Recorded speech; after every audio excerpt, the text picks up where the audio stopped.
Poor boy marries 50-year-old muscular slay queen. 5 days later he discovers her secret.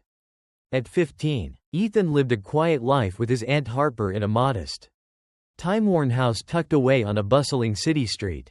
The faded white walls bore the marks of countless years. Dust settled thick on every surface, and the creaky wooden floor whispered stories of wear. Ethan's skin was a rich, deep brown, and his eyes, dark and intense, often carried a shadow of worry that belied his gentle spirit. Each morning, he rose early to help his aunt, sweeping the worn floor, washing chipped dishes, and straightening the few worn pieces of furniture with careful hands. His clothes were simple and faded, a plain shirt, trousers too large and patched in places. Yet he wore them with a quiet dignity. In the midst of hardship and scarcity, Ethan nursed a secret hope, a dream of a school filled with books and light. A place that might one day offer him a chance to escape the relentless grip of poverty. Aunt Harper's soft humming filled the cramped rooms as she moved about. And Ethan found comfort in their small, shared world, unaware that this seemingly ordinary morning would soon unravel everything he thought he knew about life, hope, and survival. One bright morning, as sunlight spilled softly through the cracked window panes, Ethan was helping Aunt Harper arrange the few plastic chairs in their cramped living room. Their faded blue surfaces scratched and worn from years of use. The air was thick with the scent of old wood and the faint hum of a radio playing somewhere in the background. A comforting soundtrack to their quiet routine. Suddenly, a distant roar shattered the stillness, a powerful engine growing louder by the second, echoing through the narrow street outside like a herald of change. Ethan's heart thudded unevenly in his chest as he and Aunt Harper hurried to the front door. Their hands trembling slightly, peering through the rusted gate, they saw a sleek black SUV gleaming under the morning sun, its polished surface reflecting the world around it with an almost unnatural clarity. The engine purred softly, promising both mystery and upheaval. A sharply dressed man stepped out, his tailored suit crisp and immaculate, carrying himself with a quiet authority that made the hairs on Ethan's arms stand on end.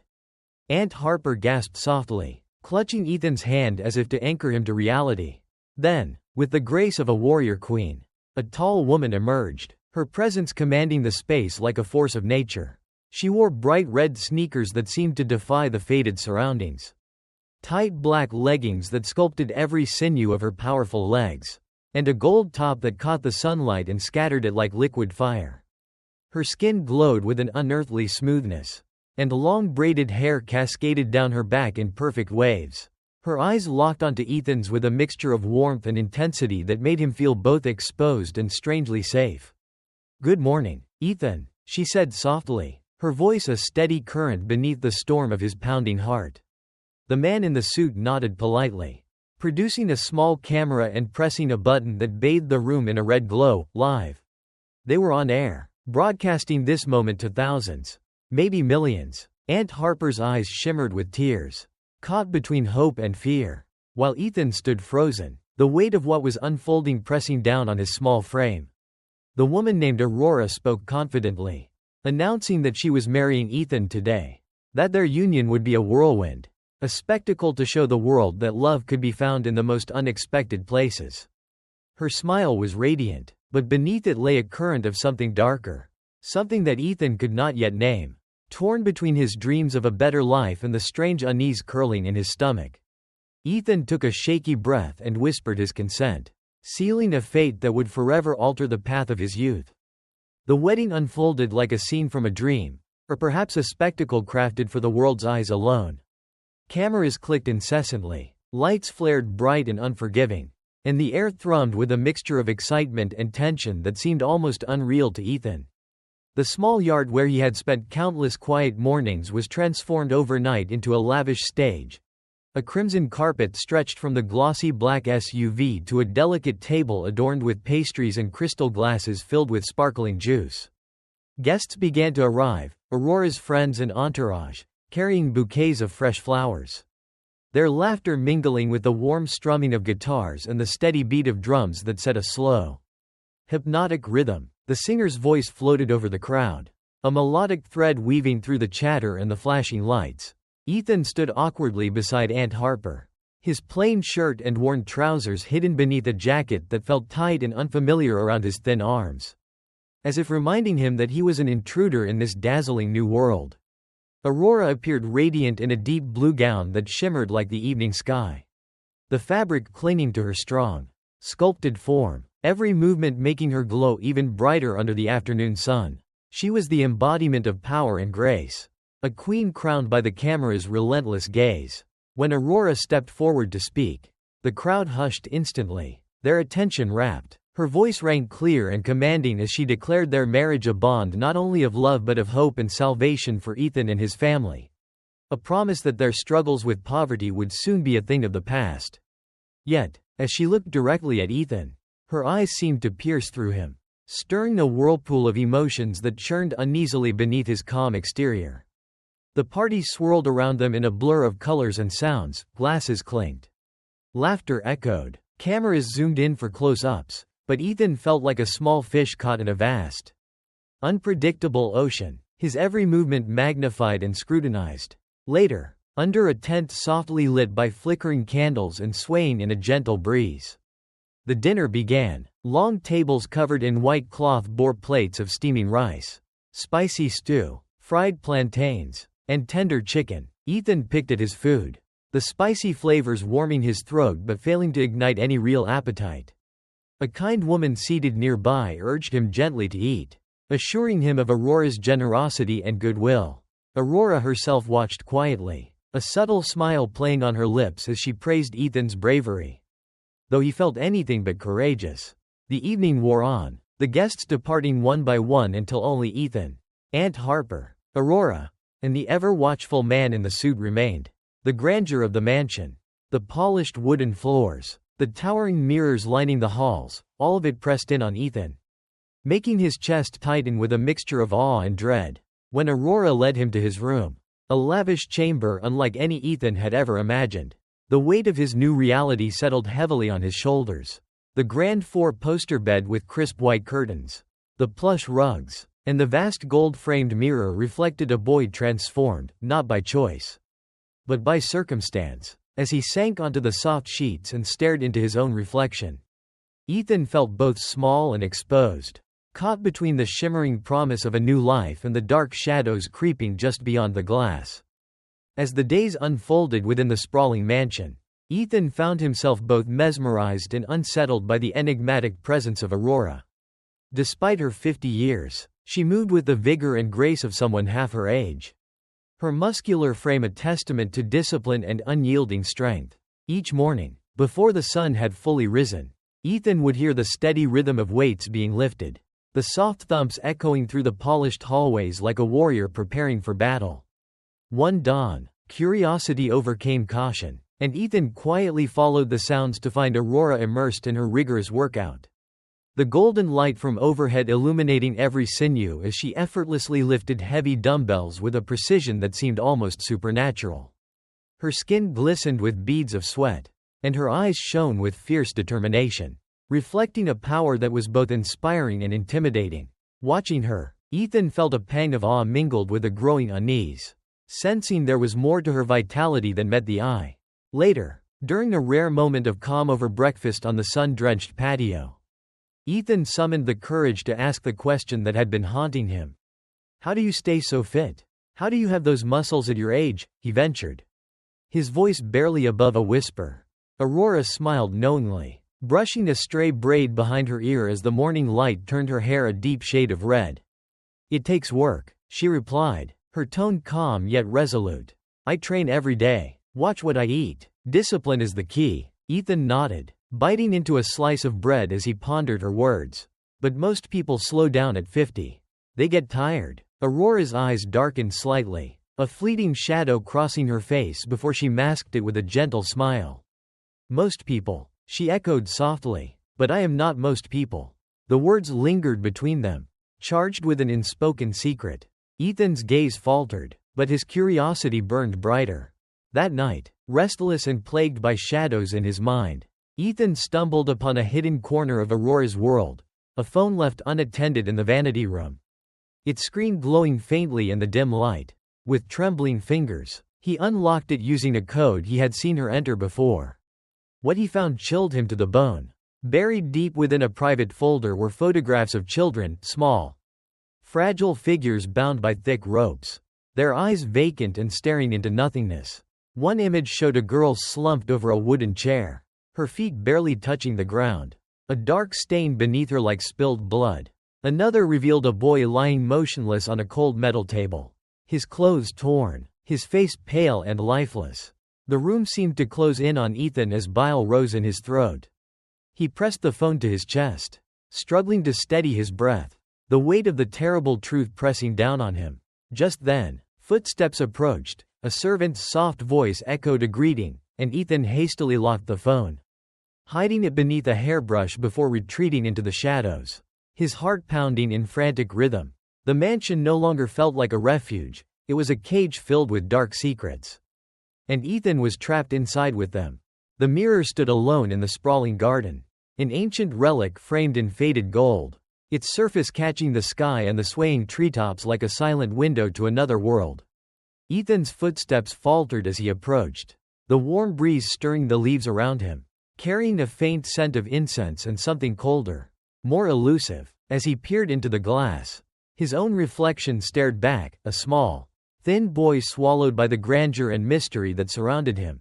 But then the air shifted, and the surface of the mirror rippled like water disturbed by an unseen current. Shapes began to emerge, faint outlines of small bodies pressed against the glass from the other side. Children holding hands, their faces pale and ghostly as if carved from moonlight on stone. Their eyes, hollow and desperate, locked onto Ethan's, drawing him in with silent pleas that churned his blood with fear and sorrow. He stumbled back, heart pounding so fiercely it threatened to burst from his chest. Aurora stepped beside him, her strong frame silhouetted against the fading light. She reached out, palm flat against the glass, and the children's figures shifted but did not fade. Her voice was low and steady, tinged with a sorrow Ethan had not heard before. "This is what I owe," she whispered, "the price of my youth, the cost of my strength." Ethan's breath caught as she revealed the unthinkable truth. Each year, to preserve her radiant youth and unmatched power, she must claim the life of a child, binding their spirit within the mirror's depths, trapping them forever between worlds. The air around them thickened with unspoken torment, the cries of the trapped souls silent yet suffocating, filling the garden with a weight heavier than stone. Trembling, Ethan's hands clenched the edge of a marble table nearby, his mind racing to comprehend the monstrous bargain Aurora had made. "You killed them," he accused, his voice breaking under the weight of grief and anger. The mirror's surface rippled violently as the children pressed their faces and hands harder against the glass, their silent screams tearing at Ethan's heart. Aurora stood unmoved, arms crossed, eyes cold and unyielding. "They were chosen," she said quietly, "offered to me by the darkness that dwells within this glass. Their souls fuel my body. Their suffering feeds my power." The incense smoke curled around her like a dark cloak as she gestured dismissively. "Do not pity them, Ethan. This is the price of true strength." Horror twisted inside Ethan, but beneath his revulsion burned a fierce resolve. He would not stand by and let innocence be sacrificed for vanity and greed. His gaze darted around the room, seeking anything to break this curse. His eyes fell on a heavy brass lamp with a thick glass shade resting on the marble table, its solid weight a beacon of hope. Gripping it tightly, Ethan stepped forward, his heart a wild drumbeat against his ribs. With a cry that echoed through the mirrored chamber, he smashed the lamp against the mirror's surface, shards of glass exploding like frozen stars scattering across the floor. Aurora lunged at him, her face contorted with rage. But Ethan was quicker, raising the metal base and striking the glass again and again until the mirror shattered into 1,000 gleaming fragments.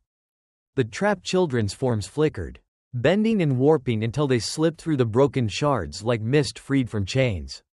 A terrible, soul-wrenching cry filled the air, not a child's cry, but the collective agony of countless stolen lives released all at once. Ethan covered his ears, tears streaming down his cheeks, his knees buckling beneath him amidst the wreckage of glass and broken lamp pieces. Aurora's once formidable presence began to wither before his eyes, her glowing skin faded to pallor. The fine lines around her eyes deepened into stark wrinkles, and her muscles deflated like a burst balloon. She collapsed onto the cold floor, her white robe torn and hanging in tatters, her eyes vacant and lost. Kneeling beside her, Ethan's trembling hand rested gently on her shoulder as she whispered in a frail voice. "Why did you do this?" His own voice broke as he answered softly.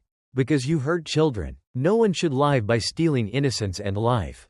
Aurora's eyes closed, a single tear tracing down her wrinkled cheek as the terrible power that had bound them all finally shattered. Around them, the shards of the mirror caught the fading light, scattering it like tiny stars across the cold floor. And in that fractured brilliance, Ethan felt the weight of sorrow and relief intertwined. The nightmare was over, yet the scars it left would linger, etched into his heart and the souls of those he had freed. The shattered mirror lay in countless glittering fragments across the cold marble floor, each shard reflecting shards of the broken truth that Ethan had fought so fiercely to reveal. Aurora, stripped of her radiant youth and power, lay weakened and frail, her once commanding presence reduced to a fragile shell of a woman. Her breathing shallow and uneven. But for Ethan, the battle had only just begun, as he slipped on his sandals and stepped out of the darkened chamber. The weight of what he had uncovered pressed heavily on his chest, a burden far greater than any he had known before. The mansion, once a place of opulence and mystery, now seemed suffocatingly silent, the echoes of secrets lingering in the polished hallways like ghostly whispers. Clutching the folded scrap of paper with Aunt Harper's address and the hidden phone that held irrefutable evidence of Aurora's cruelty, Ethan knew that this dark chapter could not end behind these walls. Together with Aunt Harper, whose face bore the worn lines of worry and resilience, Ethan embarked on a daunting journey to seek justice, a journey fraught with uncertainty, fear, and the shadow of disbelief. They approached the authorities, their hearts heavy but resolute, knowing well that the tale of a youthful queen hiding a monstrous secret might sound too fantastical to believe. Yet, the images and proofs in their hands told a story too grim to ignore. The cold eyes of skepticism met them at every turn. Whispers of doubt and dismissal hovered in the air. But Ethan and his aunt refused to be silenced. For the sake of the innocent souls trapped and lost, for the children whose voices had been stolen, they vowed to press on, to bring light to the darkness that had cloaked their lives for far too long.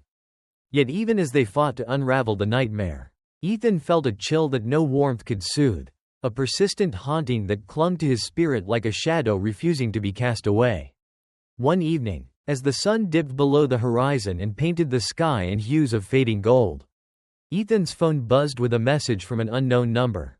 With trembling fingers, he unlocked the screen to find a single, haunting photograph, a child's pale face pressed desperately against glass, eyes wide with silent sorrow, lips moving in a mute plea for help. The image flickered and faded as suddenly as it had appeared, leaving Ethan's heart pounding with a new, unshakable fear. Some reflections, he realized with dawning dread, never truly fade away. Some horrors follow you, etched deep into the soul, a relentless reminder that the darkness he had fought to shatter was far from gone. With Aunt Harper's hand firmly in his, Ethan stepped forward into the uncertain dawn, carrying not only the weight of past horrors but the fragile hope that one day, justice and peace might prevail for the lost children and for himself.